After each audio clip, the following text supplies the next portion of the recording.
વેરાવળ રિક્ષા એસોસિએશનના પ્રમુખ મોહમ્મદ હુસેન રાઠોડ દ્વારા જણાવવાનું કે સ્કૂલ રિક્ષાના આરટીઓ દ્વારા જે નિયમ કરવામાં આવેલ છે એ નિયમ મુજબ આરટીઓ મુજબ રિક્ષા જેટલા છોકરાઓની મંજૂરી આપેલી તે મંજૂરી રીતે ચલાવશો અને બધી રિક્ષા પણ કમ્પ્લીટ રાખીશું, પણ એક રિક્ષા લેવા આરટીઓનો ખર્ચ બહુ જાજો થઈ જતો હોય છે, માટે રિક્ષા ચાલકોને થોડી મુદત આપવા જેથી કરીને આરટીઓ વાળા અમને હેરાન ન કરે અને એમની રિક્વેસ્ટ કરીએ છીએ થોડીક મુદત રિક્ષા ચાલકોને પણ મળે જેથી કાયદાની રૂપે ચાલવામાં અગવડતા ના પડે।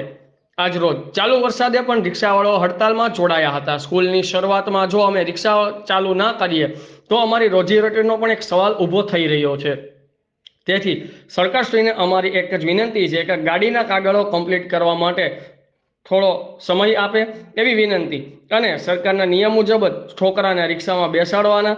આરટીઓના ખર્ચા પણ અંદાજિત એક રિક્ષામાં 15 થી 20 હજાર જેવો થઈ જતો હોય છે, માટે એક રિક્ષા ચાલક માટે આ એનો જીવન નિર્વાહ માટે આ બધું જ અઘરું છે। થોડો સમય આપવામાં આવે સરકાર દ્વારા જેથી બધું નીતિ નિયમ મુજબ ચાલે એવી વિનંતી કરવામાં આવી છે। બ્યુરો ચીફ સંજયભાઈ રાઠોડ, આઝાદ મીડિયા લાઈવ, ગીર સોમનાથ।